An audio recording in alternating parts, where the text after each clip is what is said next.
Hello students, in respiration and circulation we were discussing about the mechanism of respiration. So in mechanism of respiration we learned four main points. In that first was the breathing, second was external respiration, third internal respiration and last was the cellular respiration. So after completion of mechanism of respiration, now we are going to study regulation of breathing mechanism. See, this is very important point in this lesson because how that system is regulated. So for regulation there are two main methods, one is neuron and another one is chemical control. So how it is controlled, so it is necessary to know, and there may be question on this point for the NEET exam. So it is necessary to understand this point clearly.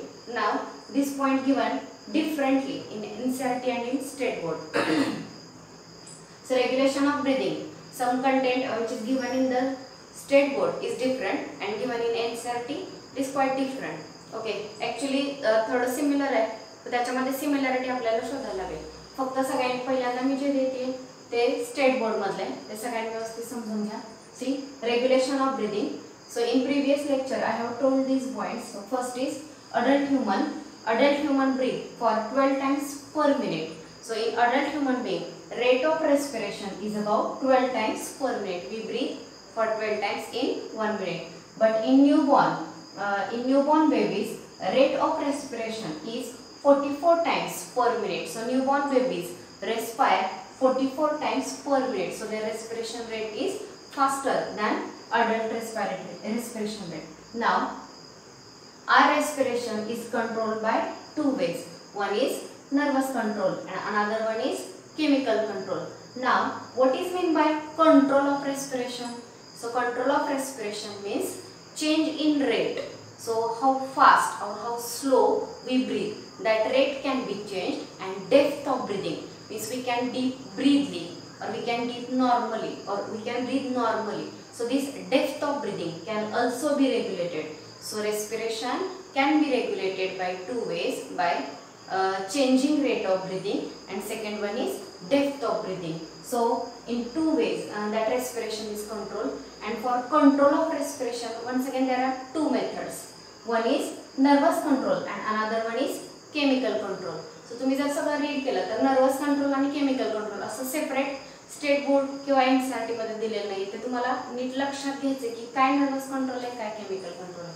So first of all remember this point, the respiration is controlled by two ways.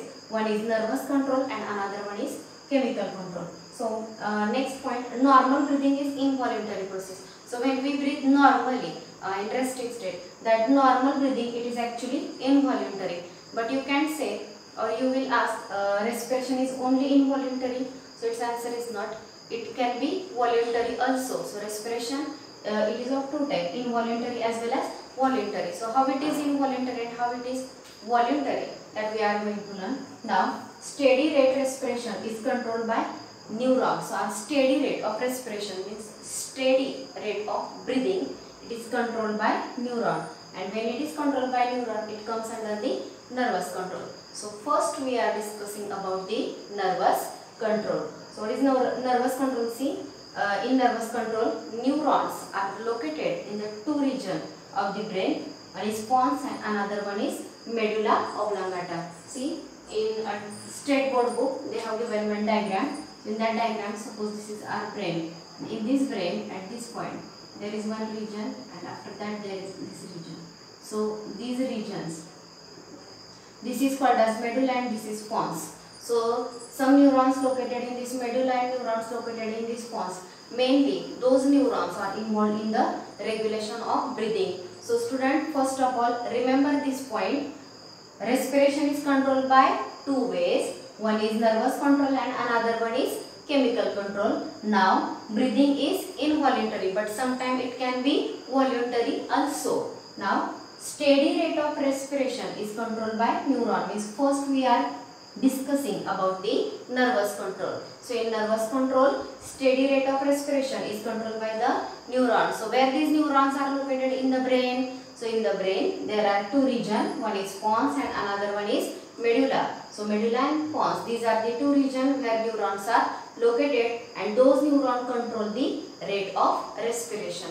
Now neurons in pons and medulla, they are called as respiratory center. For example, if this is area where neurons are located, and these neurons are going to control the rate of respiration. So when these neurons are called as respiratory center. Pons आणि medulla मध्ये काही neuron जे ते neuron रेस्पिरेशनचा rate regulate करतात. Exactly त्या न्यूरॉन्सना respiratory centre असं म्हटलं जातं. Now this respiratory centre is divided into three part. One is inspiratory center, next one is inspiratory and expiratory center, and next one is apneistic center. Okay, so these three center, मी जे पहिल्यांदा three centre दिले ते first medulla मधले दिलेले, Pond's मधलं दिलेलं नाही. So medulla मध्ये जे दिलेले त्यांचे पहिले नेम लक्षात ठेवा. One is inspiratory center, next one is inspiratory and expiratory center, and next one is apneistic center. So in inspiratory center, dorsal group of neuron is there. In inspiratory and expiratory center, ventrolateral group of neuron is there. And in apneistic center, it is antagonistic to the pneumotaxic center. Now what is pneumotaxic center? ते अजून दिलेले नाही, ते आपण next बघणार आहे. So हे माहिती असू द्या, हे तिन्ही सेंटर कुठे लोकेट झालेले आहेत? मेडुलावरती. सो आपल्या रेस्पिरेशनला कंट्रोल करणारे न्यूरॉन ब्रेनच्या दोन पार्ट वरती लोकेट झाले. One is medulla oblongata and another one is pons. So मेडुलावरती जे रिजन, जे न्यूरॉन्स आहेत त्या न्यूरॉन्सना काय म्हणायचं? Respiratory center. रेस्पिरेटरी सेंटरचे किती पार्ट आहेत? Three. Inspiratory center, inspiratory and expiratory center, apneustic center. हे तीनही सेंटर्स आहेत ते कुठे लोकेट झालेले आहेत? मेडुला ऑब्लांगावरती लोकेट झालेले आहेत. इथपर्यंत सगळ्यांच्या लक्षात आलं का बघा? मी जे बोर्डवरती लिहून दिलेले आहे एकदा सगळ्यांना रिकॉल होते का बघा? In case of the adult, rate of respiration is about 12 times per minute. In case of the newborn babies, their rate is about 44 times per minute. Now our breathing, normal breathing, it is mainly involuntary mechanism, but sometimes it can also be voluntary. So our respiration is controlled by main two ways. One is nervous control and another one is chemical control. So first we are going to discuss about the nervous control. So in case of the nervous control, steady state of breathing is regulated by some neurons. Second point is important. Those neurons are located in the medulla and the pons. Neuron located in the medulla oblongata and pons moroli, those together are called as respiratory center. So those respiratory center are mainly divided in these three parts. One is inspiratory center, another one is inspiratory and expiratory center, the next one is apneistic center. Now these three centers are located on the medulla. Now inspiratory center mainly include the dorsal group of neuron, inspiratory and expiratory ventrolateral group of neuron, and apneistic center it is antagonistic, means opposite to the pneumotaxic center. Now fourth center which is located on the pneumotaxic, that is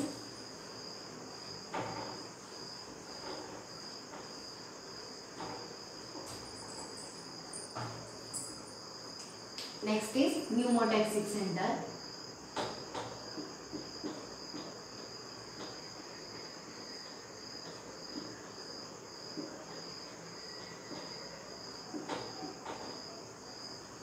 So see, this pneumotaxic center, it is mainly located on the pons moroli. So it is located on the pons moroli.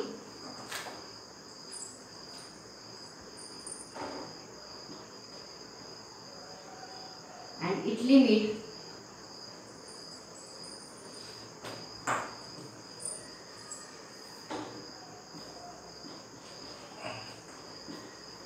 inspiration. Next one, slow wave sleep and rapid eye movement sleep. Slow wave sleep and rapid eye movement sleep. Okay, so बघा हे fourth centre मी इथे लिहिलेले आहे. So पहिले जे तीन लिहिले, inspiratory center, inspiratory and expiratory center and apneustic center, those are located on the medulla, and this pneumotaxic center it is located on the pons. Okay, so पहिले लोकेशन लक्षात ठेवा की कोण कुठे लोकेट झालेले आहे. सेकंड, यांचं मेन फंक्शन काय? इन्स्पायरेटरी सेंटर इन्स्पिरेशन रेग्युलेट करणारे, inspiratory expiratory inspiration and expiration, apneustic center, it is antagonistic to the pneumotaxic center. So pneumotaxic centerचं जे फंक्शन आहे त्याच्या अपोजिट फंक्शन apneustic centerचं आहे. मग pneumotaxic center काय रेग्युलेट करतो?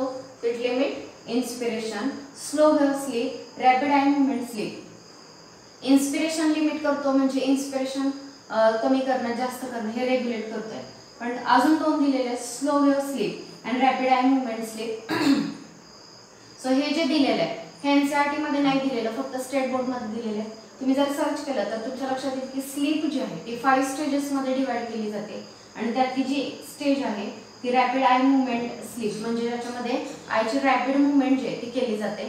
सो ती एक स्टेप आहे. स्लो वेव्ह स्लीप जिथं एकदम डीप स्लीप असते, तर या टेक्निक 5 स्टेजेस मध्ये स्लीप डिवाइड केलेली आहे आणि या स्टेजेस मध्ये हे न्यूमोटॅक्सिक सेंटर जे ते मेन रोल प्ले करतात. सो इथपर्यंत तुमच्या लक्षात आलं का बघा. एवढं जर व्यवस्थित लक्षात राहिलं तर पुढचा पॉईंट कळेल आणि स्टेट बोर्ड आणि एनसीईआरटीचा डिफरन्स कळेल. सो फर्स्ट काय सांगितलं मी तुम्हाला, respiration is regulated by nervous control and chemical control. Nervous control includes neurons.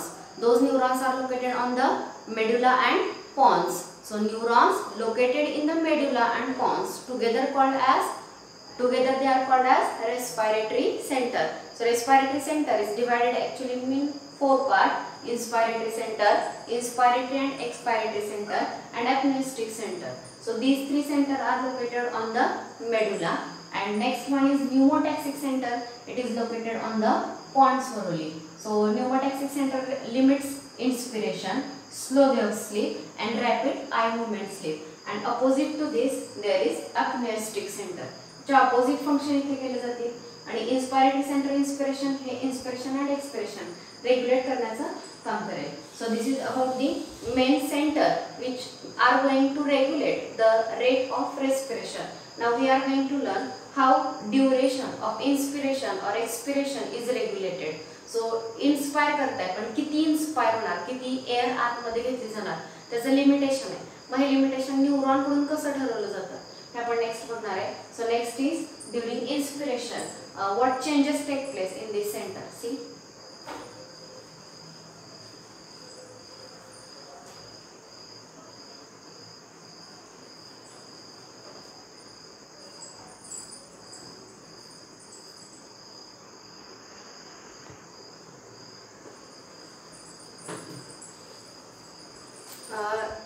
just now we have discussed various respiratory center which regulate the rate of respiration and depth of the respiration.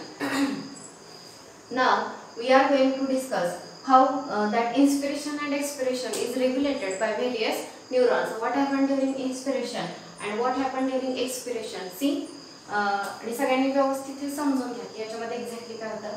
So during inspiration, what happened during inspiration? You have learned both mechanism, inspiration as well as expiration. So बघा ते आठवते का during inspiration muscles contract होतात की relax. So during inspiration muscles get contracted, diaphragm muscle or other muscle, intercostal muscle get contracted, and when they contract volume increases and air is inhaled inside the body. So during inspiration जेव्हा तुम्ही air inhale करताय तेव्हा lungs काय होणार आहेत, expand. Lung expand to a critical point. So किती expand होणार त्याचा एक क्रिटिकल पॉइंट आहे. जास्त एक्सपांड किंवा प्रमाणापेक्षा जास्त एक्सपांड होऊन ते बस्ट होणार नाहीये.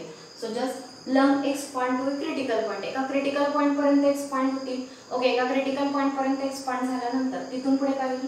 So stretch receptor for example these are the lungs. Okay, जर हे लंग्स एक्सपांड झाले आणि हा जर त्यांचा क्रिटिकल पॉइंट असेल तर ते क्रिटिकल पॉइंट पर्यंतच एक्सपांड होणार आहे. तिथपर्यंत एक्सपांड झाले की कोण स्टिम्युलेट होतं, स्ट्रेच रिसेप्टर्स. याच्यावरती जे स्ट्रेच रिसेप्टर्स आहेत ते काय होणार आहेत, स्टिम्युलेट होतात. When stretch receptors get stimulated they send impulse get generated and those impulses are sent with the help of vagus nerve towards the expiratory center. आपण आता सेंटर बघितले, inspiratory center, inspiratory and expiratory center. So whatever impulse it is created due to inflation of the lung, that impulse is sent with the help of vagus nerves towards the expiratory center. सगळ्यांच्या लक्षात येते का बघा. Inspiration होता, lungs काय होतात, expand होतात. पण कितीही होतात का, नाही. त्यांचा एक क्रिटिकल पॉइंट आहे तिथपर्यंत एक्सपांड होतील. एक्सपांड जेव्हा जास्त होतात तेव्हा त्यांचे स्ट्रेच रिसेप्टर स्टिम्युलेट होतात. स्ट्रेच रिसेप्टर स्टिम्युलेट झाले की इम्पल्स जनरेट होतो आणि तो जो इम्पल्स आहे तो व्हॅगस नर्वच्या मदतीने कुठे जाणार आहे, एक्सपायरेटरी सेंटरकडे जाईल. Now expiratory center gives inhibitory impulse. Expiratory center जो आहे तो इनहिबिटरी इम्पल्स देणार आहे कोणाला, to the inspiratory center. So बघा फॉर एक्झाम्पल सपोज हा जो आहे तो इन्स्पायरेटरी सेंटर आहे आणि हा जो शेजारी ड्रॉ केलेला आहे हा एक्सपायरेटरी सेंटर आहे. काय होते बघा, सिग्नल कोणाकडून कोणाकडे आले, पहिलं तुम्ही इनहेल केलं, इन्स्पायर केलं, लंग्स एक्सपांड झाले क्रिटिकल पॉइंट पर्यंत. एक्सपांड झाले की कोण स्टिम्युलेट झालं, stretch receptor. Stretch receptor stimulate झाले की काय जनरेट झाला, इम्पल्स. हा इम्पल्स कोणाच्या मदतीने आला, व्हॅगस नर्व. सपोज ही व्हॅगस नर्व आहे, ह्या व्हॅगस नर्व कडून तो कुठे गेलाय, एक्सपायरेटरी सेंटरकडे. सो बघा एक्सपायरेटरी सेंटरकडे इम्पल्स आला. आता एक्सपायरेटरी सेंटरकडे इम्पल्स आला की एक्सपायरेटरी सेंटर जो आहे तो एक इनहिबिटर इम्पल्स जनरेट करतो आणि हा इनहिबिटर इम्पल्स कोणाकडे दिला जातो, इन्स्पायरेटरी सेंटरकडे. Suppose this is inspiratory center, inspiratory center. Okay, आणि इकडचं जे आहे ते एक्सपायरेटरी सेंटर आहे. सो इन्स्पायरेटरी सेंटरकडे कुठला सिग्नल आला, इनहिबिटर इम्पल्स आला. इनहिबिटर इम्पल्स आला म्हणजे त्याने त्याचं फंक्शन काय करायचं आहे, स्टॉप करायचंय. मग आता बघा इन्स्पायरेटरी सेंटरचं फंक्शन काय असेल, इन्स्पिरेशन साठी हेल्प करणं. जर याला इनहिबिटरी सिग्नल आला तर इन शॉर्ट काय होईल, इन्स्पिरेशन स्टॉप होईल. बघा expiratory center gives inhibitory impulses to the inspiratory center. Inspiratory सेंटरला इनहिबिटरी इम्पल्स आले की ते जे मसल्स आहेत इन्स्पिरेशन करताना काय झाले होते, त्यासाठी मी स्टार्टला ते सांगितलेलं. इन्स्पिरेशन मध्ये मसल्स काय होतात, कॉन्ट्रॅक्ट होतात. पण इन्स्पायरेटरी सेंटर कडून इम्पल्स आला की ते जे इन्स्पायरेटरी मसल्स आहेत ते मसल्स काय होतात, रिलॅक्स होतात. मसल्स रिलॅक्स झाले त्याचा अर्थ लंग्स आधी इन्फ्लेटेड ते पुन्हा ओरिजिनल पोझिशनला येणार. ओरिजिनल पोझिशनला आलं की एअरवरती प्रेशर येईल आणि एअर जी आहे ती बॉडीच्या बाहेर रिलीज केली जाईल. सगळ्यांना कळलं का बघा, मी एकदा रिपीट करते. During inspiration what happen, during inspiration muscles get contracted, volume inside the lung increases and air is inhaled. हे आपण इन्स्पिरेशन मध्ये शिकलेले. So when we inhale the air, lungs expand, but there is certain limit for expansion. So lungs expand to critical point. After expansion to the critical point, whatever stretch receptor they get stimulated on the lungs. When stretch receptor gets stimulated, they send signal or they send impulse towards the expiratory center. Now this expiratory center send inhibitory impulse towards the inspiratory center. Inhibitory impulse आला तर आता इन्स्पायरेटरी centre काय होईल, inhibit होईल. जर इन्स्पायरेटरी centre inhibit झालं तर आधी जे मसल्स कॉन्ट्रॅक्ट झाले होते आता ते कॉन्ट्रॅक्ट होतील का, होणार नाही. काय होतील ते, रिलॅक्स. म्हणजे आता दुसरी प्रोसेस सुरू झाली. मसल जर रिलॅक्स झाले तर व्हॉल्यूम काय झालं, डिक्रीज. व्हॉल्यूम डिक्रीज झालं म्हणजे काय होणार आहे, आता प्रेशर होणार आहे आणि एअर जे आहे ती बॉडीच्या बाहेर रिलीज केली जाईल म्हणजेच एक्सपिरेशन होईल. So in this way this event happened during inspiration. Now what happened during expiration? See, during expiration lungs deflated. Expiration करताना lungs deflate होतात म्हणजे त्यांचा साइज कमी होतो, ओरिजिनल साइजला येतात. ओके, स्ट्रेच रिसेप्टर आता जर ते इथं आधी इन्स्पिरेशनला लंग होते ते जर डिफ्लेट झाले आणि ते जर पुन्हा त्यांच्या ओरिजिनल पोझिशनला या पोझिशनला जर गेले तर आता त्याच्यावरती स्ट्रेच रिसेप्टर स्टिम्युलेट होतील का, होणार नाही. जर स्ट्रेच रिसेप्टर स्टिम्युलेट नाही झाले तर हा इम्पल्स जाईल का, जाणार नाही. कोणाकडे जात होता तो, एक्सपायरेटरी सेंटरकडे. तो जाणार नाही. जर एक्सपायरेटरी सेंटरकडे इम्पल्स नाही गेला तर इन्स्पायरेटरी सेंटर इनहिबिट होईल का, नाही होणार. आणि इन्स्पायरेटरी सेंटर त्याचं काम करेल म्हणजे पुढची प्रोसेस काय सुरू होणार आहे, इन्स्पिरेशन किंवा नवीन रेस्पिरेशन ब्रीदिंग जे आहे ते स्टार्ट होईल. सो पहिलं काय सांगितलं, इन्स्पिरेशन आणि नेक्स्ट सांगितलं expiration. So during inspiration lungs get inflated or lungs expand. They expand up to critical point.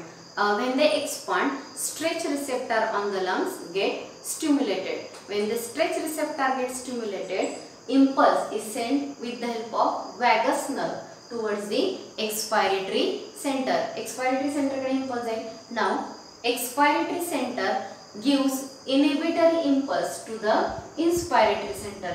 Now this inspiratory center, when inspiratory center get inhibited, now inspiratory muscles do not contract, they become relaxed. When muscles become relaxed, Next process is the expiration. Muscles relax होतात तेव्हा काय होतं?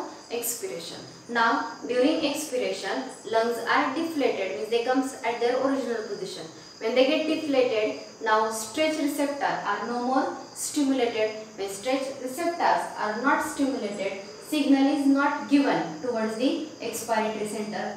And when signal is not to the expiratory center is no more inhibited. And if it is not inhibited, it means next inspiration can be started, next breath can be started. So in this way, this mechanism happen, and it is called as Hering-Breuer reflex. It is called as Hering-Breuer reflex. So हा जो reflex आहे हा सगळ्यांनी व्यवस्थित लक्षात ठेवा.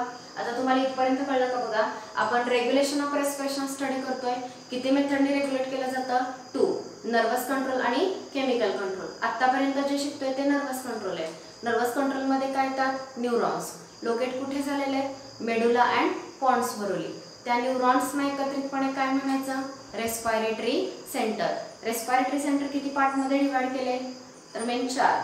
So first जे सांगितलं ते inspiratory center, next one is inspiratory and expiratory center, and third one is apneustic center, आणि फोर्थ जे तुम्हाला सांगितलं ते जे होतं ते न्यूमोटॅक्सिक सेंटर. नाउ फर्स्ट 3 जे आहेत inspiratory and expiratory and apneustic center, they are located on the medulla, and pneumotaxic center it is located on the pons. So how they regulate inspiration and expiration? So what happened during inspiration and what happened during expiration, that we discussed. So during inspiration, lungs expand. So when lungs expand, stretch receptors get stimulated. When stretch receptors get stimulated, they send signal with the help of vagus nerve towards the expiratory center. Now this expiratory center send inhibitory impulse towards the inspiratory center. So now inspiratory center get inhibited. When inspiratory center get inhibited, their muscles whatever present around the lungs, those are not contracted, no more contracted, they become relaxed, and when muscles become relaxed, expiration happens. So now expiration, in expiration lungs get deflated. When deflated, stretch receptors are no more stimulated. Now stretch receptors are not stimulated means they do not send signal this way towards the expiratory and towards the inspiratory center. So now inspiratory center is no more inhibited, and next inspiration or next breath can be started. So these all mechanism together is called as Hering-Breuer reflex. So this is Hering-Breuer reflex. Now next this respiration, this Hering-Breuer reflex हा जो reflex है, this reflex Hering-Breuer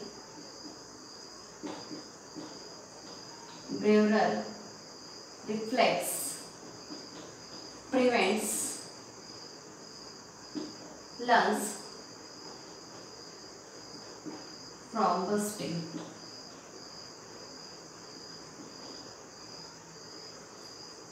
Hering-Breuer reflex हा reflex lungs bursting जे ते prevent करण्याचा काम करतो.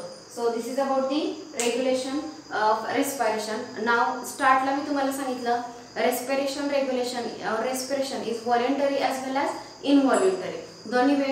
आता involuntary मी तुम्हाला सांगितलं मेडुला आणि पॉन्स हे दोन्ही जे हँड ब्रेनचे पार्ट आहेत, इनव्हॉल्युंटरी प्रोसेसेस कंट्रोल करतात, आणि सेरेब्रम जो रिजन असतो ब्रेनचा तो व्हॉल्युंटरी प्रोसेसेस रेग्युलेट करतो. मग आता जर न्यूरॉन इनव्हॉल्युंटरी रिजन वरती लोकेट झालेले आहेत तर व्हॉल्युंटरी प्रोसेसेस कशा रेग्युलेट होतात बघा. So respiratory centre it is connected to the cerebrum also. आपलं जर रेस्पिरेटरी सेंटर आहे, मी आता सांगितलं मेडुला आणि पॉन्स वरचं, हे रेस्पिरेटरी सेंटर सेरेब्रमला सुद्धा कनेक्ट झालेलं असतं आणि सेरेब्रमला कनेक्ट झालेलं आहे, त्यामुळे तो जो मेकॅनिझम आहे तो व्हॉल्युंटरी सुद्धा असू शकतो. रेस्पिरेशन जे आहे ते व्हॉल्युंटरी सुद्धा कंट्रोल केलं जातं.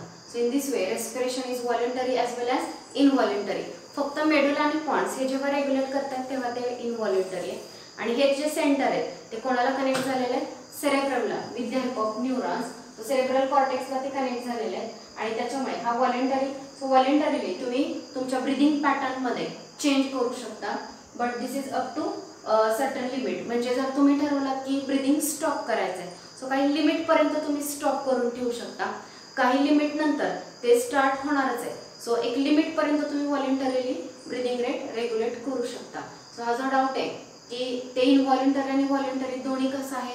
सो इनव्हॉल्युंटरी कारण त्याचे जे सेंटर्स आहेत कुठे लोकेट झाले आहेत, मेडुला आणि पॉन्स हँड ब्रेन वरती लोकेट झालेले आहेत. आता जर तुम्ही बघाल तर ते सेंटर रेस्पिरेटरी सेंटर सेरेब्रमला सुद्धा कनेक्ट झालेले आहे आणि सेरेब्रम हा व्हॉल्युंटरी प्रोसेसेस रेग्युलेट करतो. So sometime you can regulate your respiration voluntarily with according to your will. Now it is regulated up to certain limit. काही लिमिट पर्यंतच तुम्ही ते व्हॉल्युंटरीली रेग्युलेट करू शकता. सो हे जे आहे ते न्यूरस किंवा नर्वस कंट्रोल जे आहे ते इथं कंप्लीट झालेलं आहे. नेक्स्ट जे आपण बघणार आहे ते chemical control. So chemical control जे आहे ते याच्यामध्ये जास्त डिटेल स्टेट बोर्डमध्ये काही सांगितलेलं नाहीये आणि NCERT मध्ये कंटेंट देतानाच वेगळ्या पद्धतीने दिलेले आहे. सो NCERT मधलं जे कंटेंट आहे ते मी फक्त एकदा रीड करते. सगळ्यांनी व्यवस्थित बघा, यातलं आणि त्यातलं कनेक्शन तुम्हाला समजतंय का. See, regulation of respiration in human being have significant ability to maintain and moderate the respiratory rhythm to suit the demand of body tissue. This is done by neural system. बघा human being मध्ये respiratory rhythm जे आहे ते डिमांडनुसार body टिश्यूच्या डिमांडनुसार regulate करता येतं आणि हे regulation mainly neural system regulate करते. Specialize center present in the medulla region of the brain called respiratory rhythm center. So जे NCERT मध्ये दिले त्यानुसार मेडुलावरती जे सेंटर लोकेट झालेले आहेत they are called as respiratory rhythm centre. Is primarily responsible for this regulation. Another center present in the pons region of the brain called pneumotaxic center can moderate the function of respiratory rhythm center. So त्यांनी दोन्ही region घेतलेले आहेत. फक्त मेडुलावरती जो locate झालेला आहे it is respiratory rhythm centre आणि जो पॉन्स वरती लोकेट झालेला आहे त्याला म्हटलेलं आहे न्यूमोटॅक्सिक सेंटर. न्यूमोटॅक्सिक सेंटर जो आहे तो रेस्पिरेटरी रिदम सेंटरचं मेकॅनिझम रेग्युलेट करू शकतो. तर कसं ते दिलेले बघा. Neural signal from the centre can reduce the duration of inspiration and thereby alter the respiratory rate. A chemosensitive area is situated adjacent to the rhythm center which is highly sensitive to CO2 and hydrogen ion concentration. Increase in these substances can activate this center which in turn can signal the rhythm center to make necessary adjustment in the respiratory process by which these substances can be eliminated. Receptors associated with aortic arch and carotid artery also recognize changes in CO2 and H+ concentration and send necessary signal to the rhythm center and remedial action. So बघा इथे जे दिलेले त्यांनी chemical control, मी तुम्हाला आधीच म्हटलं की chemical control state board मध्ये जास्त दिलेला नाहीये.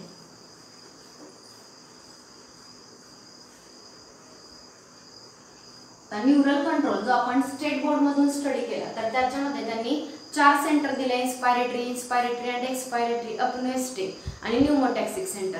हेच NCERT मध्ये एवढं सांगितलं की मेडुलावरती स्पेशलाइज सेंटर आहे त्याला म्हणायचं रेस्पिरेटरी रिदम सेंटर आणि पॉन्स वरती जो लोकेट झालेला आहे त्याला म्हटलं जातं न्यूमोटॅक्सिक सेंटर आणि न्यूमोटॅक्सिक सेंटर रेस्पिरेटरी रिदम सेंटरला रेग्युलेट करतो असं म्हटलेलं आहे. तर केमिकल कंट्रोल हा जो सेकंड आहे तो स्टेट बोर्ड मध्ये जास्त नाही पण इथं त्यांनी दिलेले बघा. सो काय दिलेले बघा. Chemosensitive area, chemosensitive area it is located near the chemosensitive area, it is located near rhythm center. Rhythm सेंटरच्या जवळ रेस्पिरेटरी रिदम सेंटर जे मेडुलावरती लोकेट झालेलं आहे त्याच्या जवळच कोणता एरिया आहे chemosensitive area. Now this chemosensitive area it is highly sensitive for the two substances. One is carbon dioxide and another one is H+ ion concentration. ह्या दोन यांना हा केमोसेन्सिटिव्ह एरिया जो आहे तो सेन्सिटिव्ह आहे when CO2 and H+ ion concentration increases. ह्या दोघांचं कॉन्सन्ट्रेशन जेव्हा इन्क्रीज होतं after that it gives signal to rhythm centre.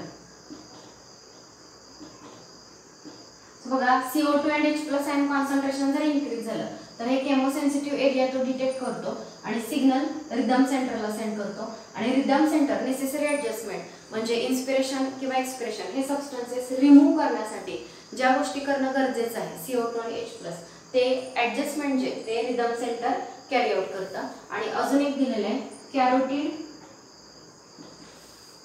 artery and aortic arch. Blood circulatory system मध्ये आपण बघतो aortic arch आणि carotid artery ह्याच्या दोन ब्लड वेसल आहेत. They are also sensitive for the CO2 and H+ ion concentration. ह्या CO2 आणि H+ ion कॉन्सन्ट्रेशनला sensitive आहेत आणि या सुद्धा ह्या दोन गोष्टींचे चेंजेस जे आहेत ते डिटेक्ट करू शकतात आणि नेसेसरी सिग्नल जे ते रिदम सेंटरला हे पाठवू शकतात.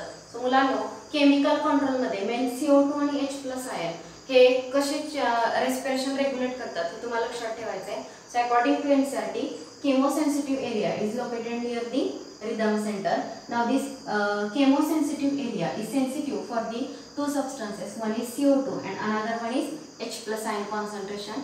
When CO2 and H+ ion concentration increases, it is detected by the chemosensitive area. Now this chemosensitive area gives signal to the rhythm center, and rhythm center makes necessary adjustment to remove these substances from the body. Another one is carotid artery and aortic arch. These are also sensitive for the CO2 and H+ ion, and they can also give necessary signal to the rhythm center. Okay, so last statement बघा, माझ्या मते NCERT मध्ये हे महत्त्वाचं आहे. The role of oxygen in the regulation of respiratory rhythm is quite insignificant. So याच्यावरती नीटला question विचारला जातो की यापैकी कोणता सबस्टन्स रेस्पिरेशनचा रेट रेग्युलेट करतो. Oxygen concentration, carbon dioxide concentration, H. तर यासारखे जे ऑप्शन आहेत, बऱ्याचदा मुलांना वाटतं की बॉडीमधलं ऑक्सिजन जर कमी झाला तर ती कमी ऑक्सिजन होणं हे रेस्पिरेटरी सेंटरसाठी सिग्नल असेल. पण त्याहीपेक्षा त्यांनी क्लिअर कट स्टेटमेंट दिलेलं आहे की ब्लडमध्ये कुठली गोष्ट डिटेक्ट केली जाते तर CO2 आणि H+ चेक केलं जातं. ह्या दोघांचं कॉन्सन्ट्रेशन जर वाढलेलं असेल तर तो सेन्सिटिव्ह एरिया स्टिम्युलेट होतो आणि रिदम सेंटर त्यानुसार नेसेसरी ॲडजस्टमेंट करतो. ऑक्सिजन लेवल किती आहे हे चेक केलं जात नाही, तर CO2 आणि H+ किती आहे हे चेक केलं जातं. सो ते शेवटचं स्टेटमेंट माझ्या मते खूप महत्त्वाचं आहे. The role of oxygen in the regulation of respiratory rhythm is quite insignificant. ऑक्सिजनचा रोल रेस्पिरेशनचा रिदम कंट्रोल करण्यामध्ये तितका जास्त नाहीये किंवा तितका महत्त्वाचा नाही, असं क्लिअर स्टेटमेंट आहे. तर ते व्यवस्थित लक्षात ठेवा. माझ्या मते रेग्युलेशन हा जो पॉइंट आहे तो आपण NCERT आणि स्टेट बोर्ड दोन्हीमध्ये बघितलेला आहे. आता सगळ्यांच्या सगळ्या गोष्टी लक्षात आल्या का बघा. जे मेन पॉइंट आहे, respiration is regulated by two ways: nervous control and chemical control. Nervous control is carried about with the help of neurons. These neurons are located on the medulla and pons varoli. Now, according to state board, these centers are divided into four parts. Respiratory center divided into four parts. One is inspiratory center, next is inspiratory and expiratory center, apneustic center and pneumotaxic center. But if you read NCERT, in NCERT they have given respiratory rhythm center regulated on the medulla and pneumotaxic center is regulated on the pons. Pneumotaxic center can regulate respiratory rhythm center. हे एवढीच information neurons बद्दल त्यांनी दिलेली आहे. State board मध्ये ते neurons बद्दल detail दिलेले आहे की हे रेग्युलेट कसे करतात, की ड्युरिंग इन्स्पिरेशन काय, एक्सपिरेशन मध्ये काय होतं, तर ते डिटेल स्टेट बोर्ड मधून समजून घ्या. आणि केमोसेन्सिटिव्ह एरिया हा जो आहे तो फक्त NCERT दिलेला, स्टेट बोर्ड मध्ये ते दिलेलं नाही. सो केमोसेन्सिटिव्ह एरिया कोणाला सेन्सिटिव्ह आहे, CO2 आणि H+ आयन कॉन्सन्ट्रेशनला. ह्या दोघांचं कॉन्सन्ट्रेशन डिटेक्ट केलं जातं आणि रिदम सेंटरला सिग्नल सेंड केले जातात. रिदम सेंटर त्यानुसार नेसेसरी ॲडजस्टमेंट जे तो कॅरी आउट करतो. So this is about the regulation of respiration. Now next point is artificial ventilation. Artificial ventilation हा नेक्स्ट पॉइंट याच्यामध्ये दिलेला आहे. And one more is diseases of respiratory system. Now we are going to start the disorder of respiratory system.